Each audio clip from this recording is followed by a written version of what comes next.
Well, hey, welcome back. And in this video, we're going to discuss how to fund your solo 401k. And specifically what we're going to go through is the Rollover Master Plan. My name is Rachel Nabers, and in this important video, we're going to go through step by step how to effortlessly and compliantly execute your direct rollovers. Now, it's important that you pay full attention to this video, set aside all distractions, and we're really going to focus in here because in completing these rollovers, these direct rollovers, swiftly and compliantly, you can avoid any taxable distribution in rolling over funds into your new solo 401k. And this is really incredible because this is the important step in which you are really taking control over your financial future. Hey, you've worked hard your whole life for these retirement funds to build, and now is the time where you can really get them into your hands and into your control so that you can make them grow. So let's get started. Now, one of the first steps, and it's really important, is to contact the administrator of your current plan. Now, this might be a current IRA, or a 401k, or a 403b, a TSP, a KEOG, really anything can be rolled into your solo 401k with one exception that we'll get to later. Now, first you're going to want to contact the administrator of your current plans so that you can verify the correct fax number for your rollover forms. Write this information down in a safe place because you're going to need it later. And while you're speaking with your administrators, make sure you get the correct contact information for an employee who will handle the transfer.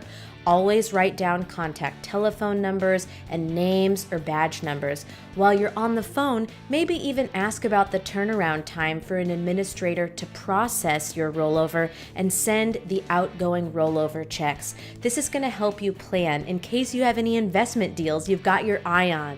So our first step, as per usual, is to navigate your internet browser to secure.solo401k.com and log into your 401k dashboard. By now, you're totally familiar with your 401k dashboard, and what we're going to do today is look at this middle column here for tools and click on Rollover Form. You'll notice that a lot of the basic information is pre-filled in for you, and just like we discussed in the very first video, make sure to pay special attention to these little blue icons because these contain helpful hints along the way of exactly what's needed to fill in each of these boxes to ensure that your rollover form is filled out correctly the first time. So the first thing we're going to fill in here is the Social Security number. And that's your Social Security number. Scrolling down, make sure that your information is correct as you as the trustee. Fill in your phone number and also your fax number.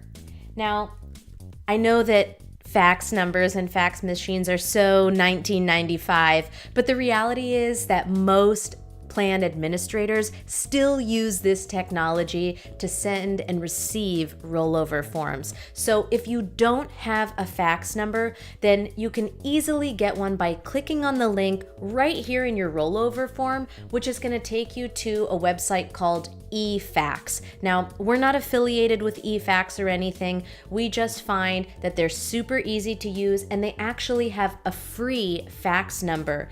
So if you go to efax.com and just click on this Start Faxing Now, then what it will do is take you through how to activate an account, and you can just select the free eFax number. So here we are back in our rollover form, and now I'm going to go ahead and fill out the information here for the current plan. This is where the money is coming from.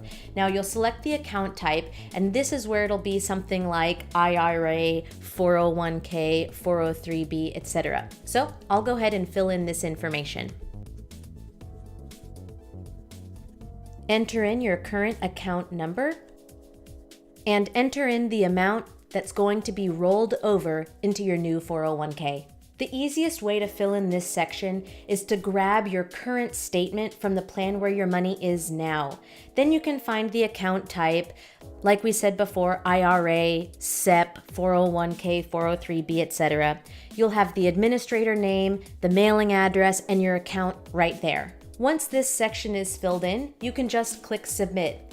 Now, a quick note here about assets in kind. Transferring in kind will allow you to move the asset over to the 401k rather than liquidating the asset and then transferring the funds.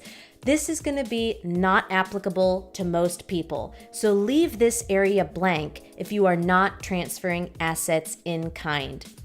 If you are going to transfer assets in kind, then you want to enter in the type of asset. For example, a loan, commercial real estate, the name of the asset, and the value.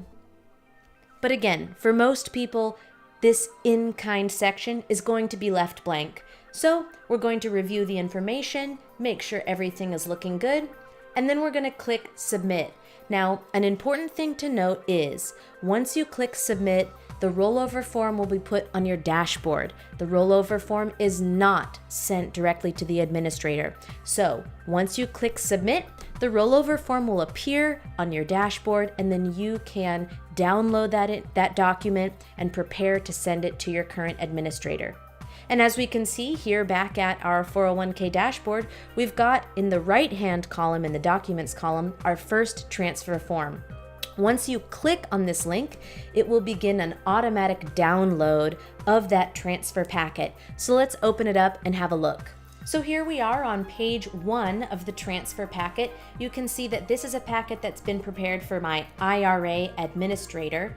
And all you need to do once you print out this packet, we'll go through page by page. On page 1, you're going to sign because you are the plan administrator. On page 2 of the transfer packet, the rollover packet, you can review the information here. This is what we input the IRA administrator, since this hypothetical example is for rolling over funds from an IRA into your new 401k. Here's your information. You are the plan participant, the account number, and the amount to be transferred. So you're going to sign here as the account holder, and the participant, the plan participant, that's you, sign and date. And on this same page, you're also going to sign here as the authorized signature of the successor, custodian, or trustee. So remember in our previous video when we asked that question, well, who am I? You're the plan administrator, you're the trustee, as well as the plan participant. So successor trustee means that's the next trustee, and that's you. So you'll sign on page 2 in section 1 for the signature of the participant, sign and date right here. And also in section 2, you will sign as the authorized signature of the new trustee, sign and date here. Leave the signature in section 3 blank. This is for your current administrator to sign. That basically gives the okay to release those funds to you.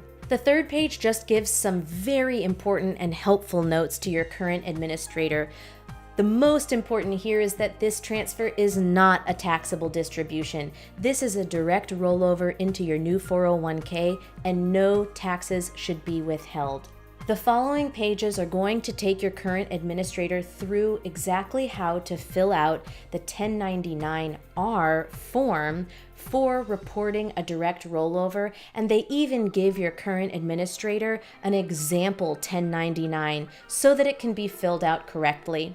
Additionally, that IRS opinion letter that we talked about is enclosed here so that you have that available in your transfer packet to make sure that your current administrator can clearly see that your new 401k is in fact a qualified plan, so no taxes should be withheld. So once you've signed page 1 and 2, your transfer packet is complete and ready to fax to your current custodian.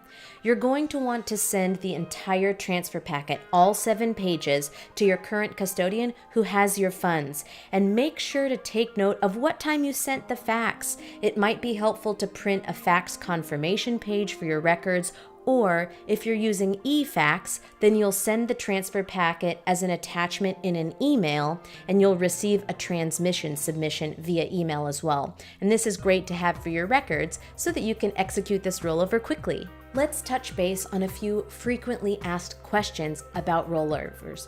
The first is there a limit to my rollovers? And the answer is no. The Solo 401k does not have a time limit for transfers or rollovers, nor does it have an amount limit on how many rollovers you can do. The only thing to remember is that only one indirect rollover is allowed per year. So we strongly recommend that you use the Rollover Master Plan and the Rollover Transfer Packets from your 401k dashboard, because this will execute a direct rollover, otherwise known as a trustee to trustee rollover. And remember, there is no limit on the amount of direct rollovers, and there is no time limit on the rollovers that you can execute to fund your new Solo 401k. Now, important item of note here is the Solo 401k is super flexible, and you can roll over almost anything into your Solo 401k, be it from another 401k, an IRA, 403b, Keogh, SEP, Simple IRA, etc. Now, even Roth funds can be rolled over if you're talking about coming from a Roth 401k. The only disallowed rollover here is Roth IRA. If you have a Roth IRA assets can only go from one Roth IRA account to another Roth IRA account. Now, if you're talking about Roth 401k assets that you want to roll over, that's what's called a designated Roth account, and your Solo 401k does have a designated Roth 401k account. So, designated Roth account assets inside of 401ks can be moved into another designated Roth account in a 401k. In other words, if you have designated Roth 401k funds, those can be rolled into your designated Roth account in your Solo 401k.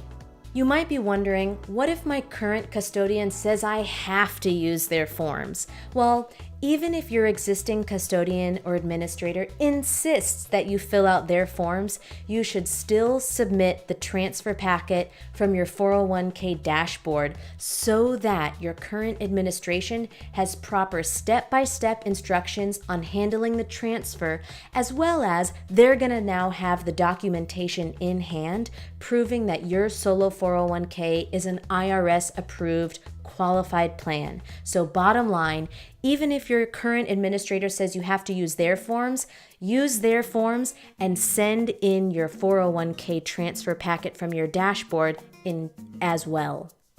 So if you were breezing through, remember this, and here's the time to pay full attention. The Solo 401k is an eligible employer plan. It's a tax-deferred qualified plan that comes with an IRS opinion letter stating that your 401k is approved. No taxes are due as a result of your rollover or transfer. Let me repeat that because it's really important. No taxes are due as a result of your rollover or transfer. Rather than doing a taxable distribution of funds to yourself, what you are doing is transferring funds from one qualified plan to another.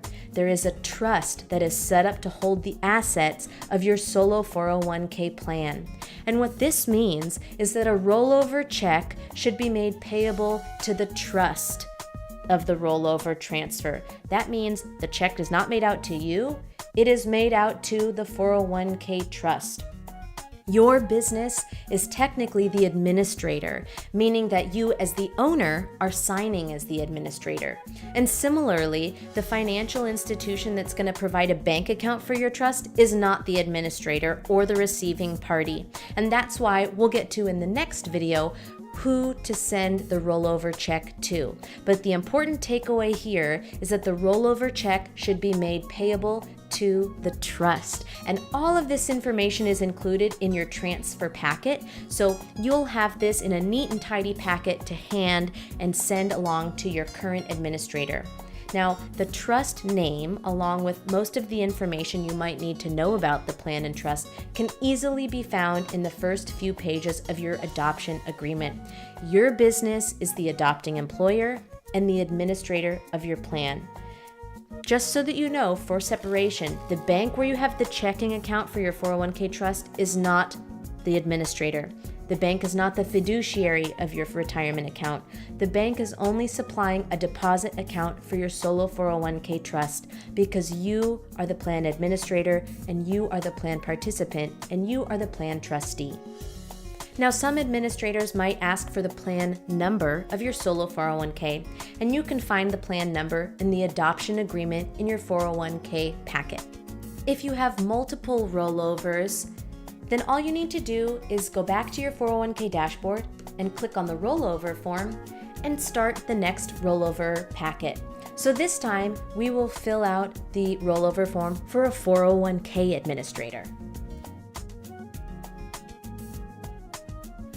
Once all of the information is filled out for this rollover request, we'll press submit so that the new 401k packet is uploaded to the dashboard. Oh, and here it's helpful.